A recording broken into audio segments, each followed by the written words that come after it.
반갑습니다. 또 재밌는 신학 이야기 인 바이블. 성경에 담겨있는 수많은 진리들이 어떻게 믿음을 고백하도록 우리를 가르치는가. 귀한 교리들, 신학, 신앙 고백, 이 모든 것들을 재미있게 풀어가는 조직신학 시간입니다. 저는 이것이 너무너무 재밌는데 여러분은 어떠신지 모르겠습니다. 오늘 공부할 내용은 하나님의 부르심에 대해서 공부하도록 하겠습니다.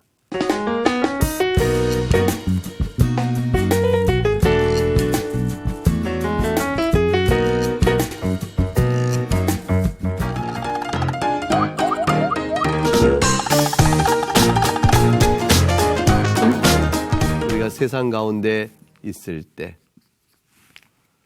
하나님께서 우리를 불러내십니다. 어떤 자들을 불러내냐면 세상 속에 흩어져 있는 하나님께서 선택한 자를 하나님께서 불러내십니다. 이 불러내시는 일로 인해서 결국 그것이 가시적으로 눈에 보이게 드러나는 형태가 바로 우리가 알고 있는 교회, 어느 교회, 이렇게 어느 교회들이 많죠? 이런 교회들로 나타나게 되어지죠. 하나님께 불러내십니다. 자, 누가 불러내시나요? 누가? 아버지 하나님, 아들 하나님, 즉 예수 그리스도께서 이 땅에 오셔서 불러내시고요. 성령 하나님께서 각각 삼위일체 하나님께서 우리를 불러내십니다. 아버지의 뜻에 따라 선택받은 자들을 세상 속에서 불러내는 것이에요. 너희는 그 가운데 있음으로 말미암아 영원한 진노의 멸망에 참여하는 자가 되지 말고 나오라. 거룩한 성 예수 그리스도의 교회로 나오라고 불러내십니다. 성부 하나님께서 이렇게 성경에 따르면 그 불러내심이 이러하다고 설명합니다. 고린도전서 1장 9절 말씀에 너희를 불러 그의 아들 예수 그리스도 우리 주와 더불어 교제하게 하시는 하나님은 미쁘시니라고 되어 있습니다. 너희를 불러냈다. 예수 그리스도와 너희가 교제하도록 하나님께서 신실하게 이끌어 주신다. 데살로니가전서 2장 11절과 12절, 살전 2장 11절과 12절 말씀. 너희도 아는 바와 같이 우리가 너희 각 사람에게 아버지가 자기 자녀에게 하듯 권면하고 위로하고 경계하노니 이는 너희를 부르사 자기 나라와 영광 이르게 하시는 하나님께 합당히 행하게 하려 함이라. 하나님께서 우리를 자신이 주시는 예수 그리스도의 거룩한 나라에 우리를 들어오도록 하시기 위해서 아버지가 자녀를 부르듯 하나님께서 자기 자녀를 세상으로부터 불러내신다. 하나님 아버지의 불러내심을 예수님께서 이 땅에 계실 때 구체적으로 초청을 하셨어요. 뭐라고 초청하셨냐면 수고하고 무거운 짐져서 다 내게로 오라. 그 유명한 말씀. 마태복음 11장 28절에서 30절까지 말씀이죠. 제가 한번 성경 읽어보겠습니다. 복된 하나님의 말씀 들어보세요. 수고하고 무거운 짐진 자들아 다 내게로 오라. 내가 너희를 쉬게 하리라. 나는 마음이 온유하고 겸손하니 나의 멍에를 메고 내게 배우라. 그리하면 너희 마음이 쉼을 얻으리니 이는 내 멍에는 쉽고 내 짐은 가벼움이니라 하시니니. 너무나 위로가 되는 말씀. 여러분 인생의 수고와 무거운 짐이 있을 때 주께서 부르시는 부름 앞에 주여 내가 여기 있나이다. 나를 부르시니 감사나이다. 내가 손들고 나갑나이다. 이렇게 주 앞에 나와야 되지 않겠어요? 그런데 주님이 아무리 불러도 안 나오는 사람들이 있어요. 주님의 부르심이 자신에게 해당이 안 된다고 생각하는 어리석은 사람이 있는 것이죠. 그런 답답한 마음을 가지고 예수님께서 뭐라고 말씀하셨냐면 누가복음 5장 31, 32절에 예수께서 이르시되 건강한 자에게는 의원이 필요 없고 병든 자에게라야 쓸 때가 있나니 내가 의인을 부러운 것이 아니요 죄인을 불러 회개시키러 왔노라 하셨어요. 그러니까 세상 속에서 하나님께서 택하신 백성을 불러내실 때 세상 속에 어떤 자들을 불러내시는 거예요? 죄인 가운데서 불러내시는 것이에요. 세상에서 부름을 불러낸다는 말은 죄인들 가운데서 불러낸다 그 말이죠. 그 다 죄인이에요. 아담의 타락 이후에 우리 가운데 다 원죄가 있어 다 죄인인데 다 죄인이지만 그 가운데서 불러내는 것입니다. 불러내어 회개케 하시는 것이죠. 회개토록 불러내셔서 그리스도의 값없이 주시는 구원의 은혜를 받도록 초청하는 것입니다. 수고하고 무거운 짐진 자들아, 죄 아래서 눈물 흐른 자들을 불러내셔서 주의 백성 삼으십니다. 그런데 자기가 건강하다 생각하는 거예요. 자기가 죄가 없다고 생각하는 것이에요. 나는 의인이다 이렇게 생각하는 사람은 주님께서 죄인들을 불러 회개케 하시면서 구원을 줄 때 내가 회개할 게 뭐가 있노? 안 나오는 겁니다. 주님이 수고하고 무거운 짐진 자 그랬더니 내가 수고하고 무거운 짐이 없다. 수고하고 무거운 짐을 졌다는 것을 안다는 것은 단순한 문제가 아니고요. 죄의 무거운 짐을 깨닫는 것이고 죄로 인한 심판의 무거운 짐을 깨닫는 것이에요. 주님께서 의인을 부르러 온 것이 아니라 죄인을 부르러 왔다고 말씀하십니다. 그런 방식을 통해서 하나님께서는 우리를 불러내시는 것이죠. 성령 하나님께서도 우리를 불러내십니다. 성령 하나님께서는 예수 그리스도께서 하늘에 오르시면서 하늘 보좌에서 내가 너희에게 성령을 보내주실 거라. 이 성령을 가리켜서 보혜사. 또 다른 보혜사. 예수님께서 우리를 도와주시는 분이시지만 예수님 외에 또 다른 보혜사 성령 하나님을 보내시겠다고 말씀하셨어요. 그래서 실제로 요한복음 15장 26절에 내가 아버지께로부터 너에게 보낼 보혜사 곧 아버지께로부터 나오시는 진리의 성령이 오실 때 그가 나를 증언하실 것이요. 성령께서 우리 하여금 예수 그리스도의 복음을 증언하도록 하게 하심으로 인해서 결국 우리를 부르고 계신 것입니다. 이런 부름은 누가 듣죠? 누가 듣나요? 누구에게? 자, 누가 불러내시죠? 하나님께서.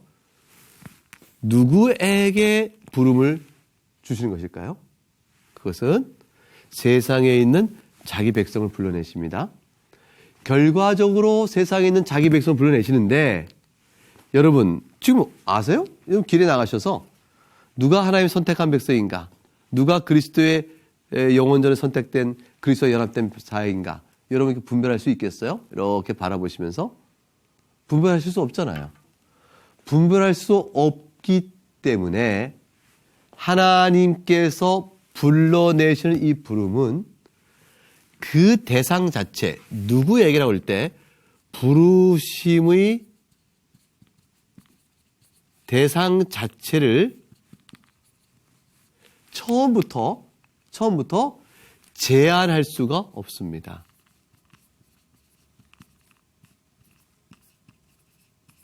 제한할 수가 없습니다. 아니 우리가 복음을 전도한다고 했을 때 길에서 잘 앉았다가 이렇게 보다 오후하는 사람 잘 보다가 당신 예수 그리스도를 믿으시고 구원받으세요. 뒤에 오는 당신은 그냥 지나가세요. 이렇게 사람을 제한하여 구별할 수 있습니까? 아니죠. 왜냐하면 하나님의 선택은 하나님은 보고 계시지만 우리 눈에는 보이지 않기 때문이죠. 그러면 이런 부르심에 대한 제한은 할 수 없으므로 누구에게 이 부름을 전합니까? 라고 말할 때 그 대답은 뭐냐면 보편 대상하게 전합니다. 일반 모든 이들에게 복음을 전하는 것입니다. 이렇게 되어지죠. 하나님께서는 모든 사람들에게 복음을 전하도록 우리에게 명하셨어요. 그리고 모든 사람이 다 복음을 듣기를 원하셨어요. 왜냐하면 모든 사람이 복음을 다 듣는 가운데 그런 가운데 하나님이 선택한 백성이 그 복음을 듣고 나오게 되는 겁니다. 이렇게. 그렇게 되니까 모든 이에게 전해야만 택한 백성이 듣고 역시 나올 수가 있게 되어지니 얼마나 복음 전도 모든 사람에게 복음을 듣게 하라 이 명령이 참 중요한가 싶어요. 예수 그리스도께서 행하신 모든 사역을 모든 사람에게 듣게 하라. 그것이 바로 하나님께서 그의 택한 백성을 구원하시기 위하여 불러내시는 부름이다. 이런 부름을 가리켜서 모든 사람이 다 듣게 하니까 결국 뭐라고 그러냐면 외적 부르심이다. 이렇게 얘기해요. 신학적으로 외적인 부르심. 외적으로 모든 얘기가 다 불러 들려주는 것이죠. 이사야 55장 1절, 6절, 7절 말씀 볼까요? 이사야 55장 1절, 6절, 7절 이 말씀을 보게 되면 이 부름에 대해서 이렇게 성경 말씀이 나옵니다. 여러분 잘 유명한 말씀 제가 읽어볼게요. 오라 너희 모든 목마른 자들아 물로 나오라. 돈 없는 자도 오라. 너희는 와서 사 먹되 돈 없이 값 없이 와서 포도주와 젖을 사라. 너희는 여호와를 만날 만한 때에 찾으라. 가까이 계실 때 그를 부르라. 악인은 그의 길을, 불의한 자는 그의 생각을 버리고 여호와께로 돌아오라. 그리하면 그가 긍휼히 여기시리라. 우리 하나님께로 돌아오라. 그가 너그럽게 용서하시리라. 사랑하는 여러분, 목마른 자들은 물로 나오고 돈 없는 자도 와서 사 먹되 돈이 없으니 돈 없는 그 채로 그대로 와서 값없이 주는 포도젖을 사 먹으라고 초청하세요. 복음은 값없이 주신 것입니다. 값이 없어요. 그냥 받으시면 됩니다. 이게 누구에게나 부르시는 초청입니다. 요한계시록 22장 17절 말씀에 이사야 55장 방금 읽었던 말씀이 그대로 요약적으로 반복되고 있어요. 성경의 마지막 책 요한계시록 22장 17절 성령과 신부가 말씀하시기를 오라 하시는도다. 듣는 자도 오라 할 것이요 목마른 자도 올 것이요 또 원하는 자는 값없이 생명수를 받으리라 하시더라 말씀했습니다. 이와 같이 외적인 부르심은 누구에게나 모든 사람들에게 들려주는 초청의 말씀입니다. 여러분도 예수님 믿을 때 이 복음을 듣고 나오신 거예요. 저도 이 복음을 듣고 이 이런 부름을 듣고 나 같은 죄인도 그럼 주님께서 값없이 구원의 생명을 주시나? 이렇게 생각해서 우리가 나오게 된 것이죠.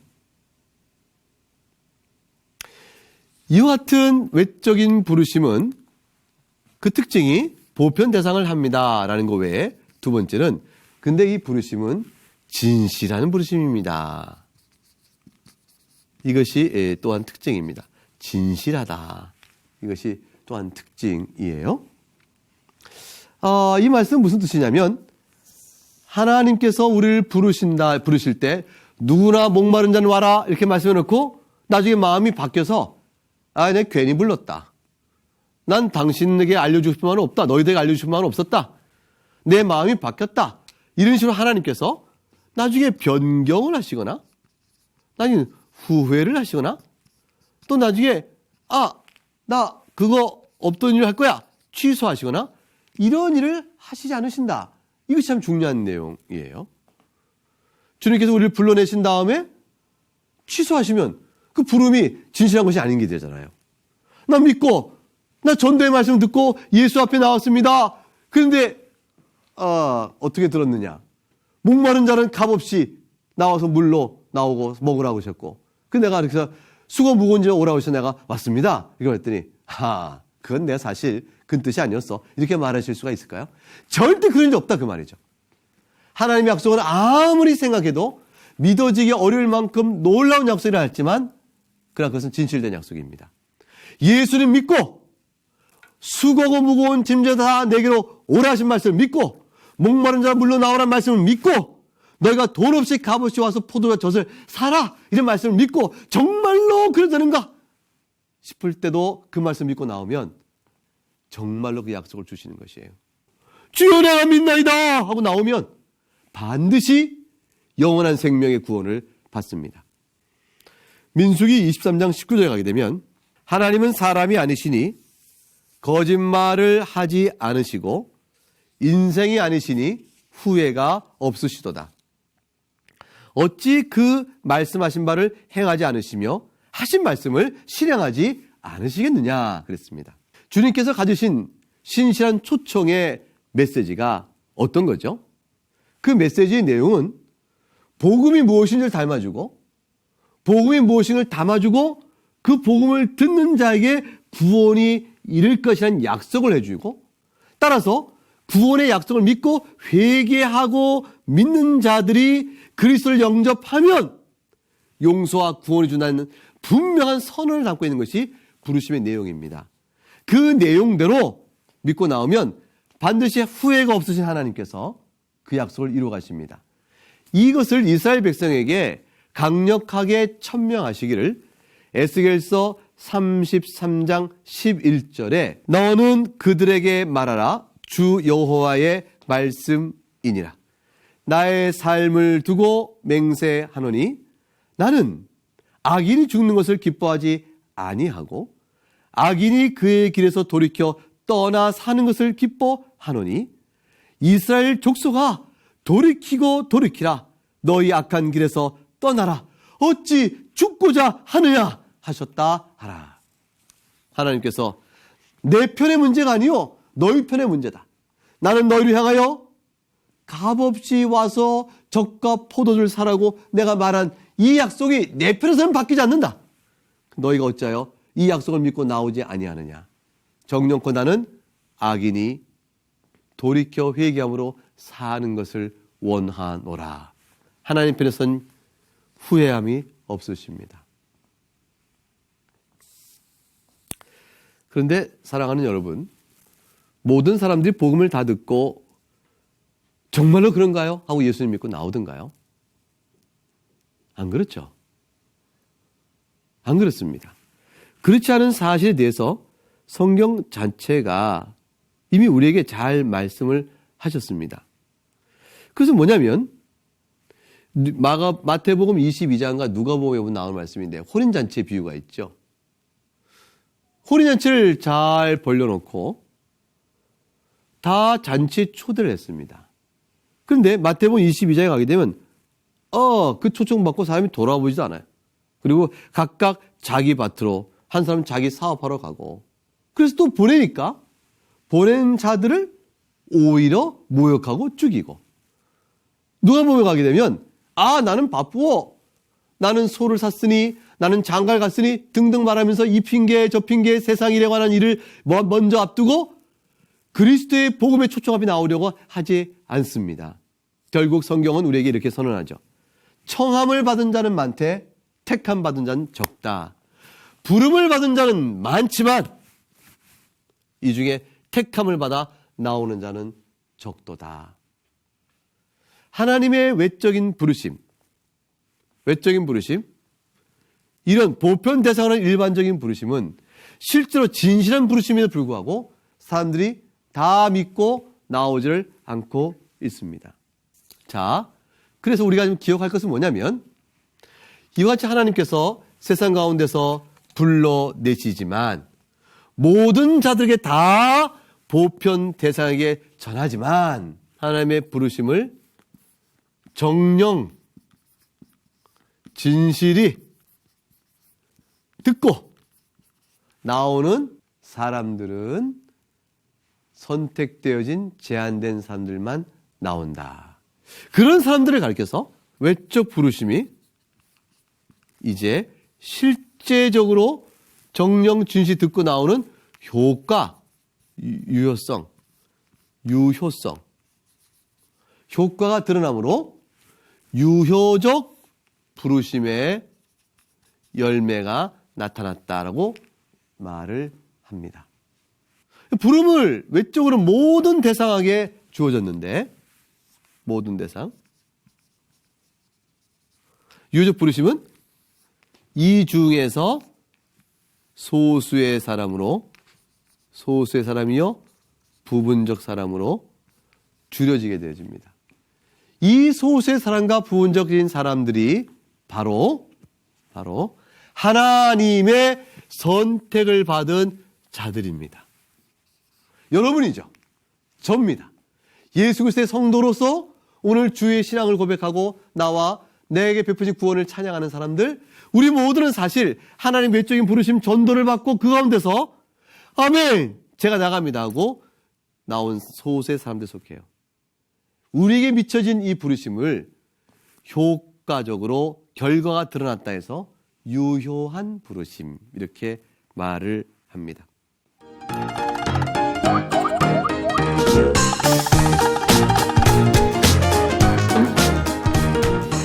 자, 그러면 도대체 다 같이 들은 복음이 왜 우리에게는 이렇게 유효적인 결과가 나왔고 다른 사람에게는 그렇지 못했을까요? 이 가운데 바로 그 답은 성령 하나님, 이것이 우리의 답이 되어집니다. 하나님께서 영생을 주기로 작정하신 자들은 이런 복음을 들을 때 다 기뻐합니다. 사도행전 13장 48절 말씀, 사도행전 13장 48절 말씀, 이방인들이 듣고 기뻐하여 하나님의 말씀을 찬송하며 영생을 주시기로 작정된 자는 다 믿더라 라고 되어 있습니다. 영생을 주기로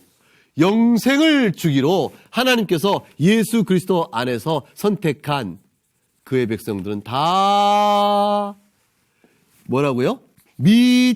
믿더라. 믿는 유효적인 결과가 나오더라. 사랑하는 여러분, 복음 전도하다가 복음을 받고 믿음으로 나오는 사람들이 적다고 해서 당황하거나 낙심하거나 절망하지 마시기 바랍니다. 하나님께서 10,000명의 무리 가운데 영생을 주기로 작정한 사람이 있으면 9,999명이 복음을 반대할지라도 그 한 명이 영생을 주기로 작정한 사람은 반드시 믿습니다. 어떤 핍박과 박해와 환란이 있어서 행여나 교회가 약해지고 눈에 보는 교회가 약해져서 구원받는 사람이 적을 때 복음이 약해졌나? 복음의 능력이 약해졌나? 이런 의심이 들 때가 있어요. 여러분 생각해 보세요. 복음의 능력이 약해진 것이 아니고 세상 사람들이 복음에 불순종하는 힘이 강해진 것인데 그들이 아무리 강해도 그 가운데 하나님께서 영생을 주기로 예수 그리스도 안에서 작정한 사람들은 다 믿더라 되어지니 우리는 하나님께서 얼마나 많은 사람들에게 이 가운데 영생을 주기로 작정하셨는가 그거를 볼 따름인 것이지 예수 그리스도의 복음의 능력이 약해지거나 우리의 힘이 약해진 것은 결코 아닌 것입니다. 하나님께서 어느 시대에 영생을 주기로 작정한 자가 많으면 우리가 복음을 툭 던져도 막 사람들이 모여들 것이요. 어느 시대에 영생을 주기로 작정한 자가 적으면 우리가 힘껏 복음을 전해도 아마 걷는 수확은 적을 수도 있습니다. 어느 연못에 물고기가 많아요. 그러면 먹이를 조금만 줘도 물고기 떼가 많이 모일 것입니다. 어느 연못에 본래 물고기가 적어요. 그러면 물고기 먹이를 많이 넣어줘도 모이는 고기는 몇 안 될 것입니다. 하나님께서 시대마다 각 나라 민족보다 영생을 주기로 예수 그리스도 안에서 선택한 백성들은 그의 뜻 가운데 그 수가 정해져 있으니 우리는 다만 그들이 누구인지 모르매 모든 이들에게 복음을 전하는 것입니다. 그리고 유효한 결과를 성령 하나님 역사로 통하여 드러날 것을 기대하는 것입니다. 성령께서 역사하신다는 말은 어떻게 되는 것일까요? 그것은 성령의 역사가 바로 우리를 듣는 자를 중생케 한다는 뜻이에요. 그러니까 똑같은 복음을 듣고도 어떤 사람은 믿음으로 나오고 어떤 사람은 믿음으로 나오지 못하는 까닭은 뭐냐면 성령 하나님께서 중생의 은혜를 베푸셔서 내 마음을 부드럽게 만들어줘 하나님의 말씀을 들을 만한 귀를 열어주시게 되어지면 똑같은 복음을 들어도 그 사람에게는 뭐가 되냐면 아멘 주여 내가 믿나이다 이 고백이 나오게 되고요. 성령 하나님께서 그런 은혜를 베풀지 않은 사람은 본래 완악한 죄인이기 때문에 복음을 마음에 듣길 싫어하고 하나님을 마음에 두기 싫어하니까 그들은 결코 구원에 이를 수가 없게 되는 것입니다. 성령의 역사가 바로 유효적 부르심을 결정하고 유효적 부르심을 받는 자는 누구인고? 하면 성령의 역사를 말미암아 중생한 자라 이렇게 말할 수가 있습니다. 여러분과 제가 예수님을 진실히 믿고 있다면 우리는 틀림없이 그렇게 말할 수 있는 것입니다. 중생한 사람입니다. 아니, 제가 중생한 사람이라고 말하기엔 너무나 부끄러운 삶의 모습이 많은데요. 그래도 당신이 예수님을 주로 믿고 회개하는 것이 진실합니까? 예, 그렇습니다. 전에도 그랬습니까? 아니요, 전에는 그렇지 않았죠. 근데 어떻게 그렇게 됐습니까? 그래요. 어떻게 그렇게 됐는지 난 설명 못하지만 저는 예수님을 지금 믿어요. 저는 죄인의 것을 인정하고요. 예수님이 안 계시면, 예수님의 공로가 아니면 구원 못 받음을 저는 인정합니다. 근데 제 괴로움은 제가 예수님 제자답게 완전한 삶을 못 살고 있다는 것이죠. 성도요, 당신이 그리스도의 교훈대로 완전하게 못 산다 할지라도 당신 정령코 예수 그리스도를 주로 믿고 회개하는 마음이 진실하다면 그 일은 당신에게 기적이 벌어진 것입니다. 어떻게 그런 일이 가능했을까요? 성령 하나님께서 당신을 변화시킨 것이죠. 그 변화는 여러분 심령 속에 거듭난 새로운 생명을 부어줬기 때문입니다. 당신 속에 새로운 생명의 씨가 있기 때문에 죄에 있는 것을 깊이 알고 그리스도 앞에 고백하게 나오게 된 것이죠. 성령의 유호적 역사가 중생으로 되어지므로 복음 앞에 반응할 수 있게 되어집니다. 에베소서 2장 1절부터 3절 말씀을 읽어보겠습니다. 에베소서 2장 1절 3절 말씀을 읽어보면, 그때 너희는 그 가운데서 행하여 이 세상 풍조를 따르고 공중의 권세 잡은 자를 따랐으니 곧 지금 불순종의 아들들 가운데서 역사하는 영이라. 전에는 우리도 다 그 가운데서 우리 육체의 욕심을 따라 지내며 육체와 마음에 원하는 것을 하여 다른 이들과 같이 본질상 진노의 자녀이었더니, 무슨 마음이 욕심대로 살 따름 그리스도의 복음에 대해서 반응하고 부드럽게 내 주님, 양떼가 목자의 음성을 알고 따라가듯 따라가지 않았던 것입니다. 우리가 목자의 음성은 무슨 목자의 음성이에요? 나 마음대로 내 하고 싶은 대로 해야 되는 것이죠. 기르는 양처럼. 사실은 기르는 양이라도 참된 하나님 선택받은 양이면 목자의 음성을 듣고 따라옵니다. 아니, 목자가 잃어버린 양을 찾아가서 안아옵니다. 그런데 애초부터 목자를 떠난 사람들은 외적 부르심에 반응하지 않죠. 그러나 성령의 중생에 되는 마음이 부드러워져서 음성을 기울이게 되어집니다. 그래서 예수님께서 말씀하신 것이에요. 진실로 진실로 내가 너에게 이르노니 사람이 거듭나지 아니하면 하나님 나라를 볼 수 없느니라 말씀했습니다.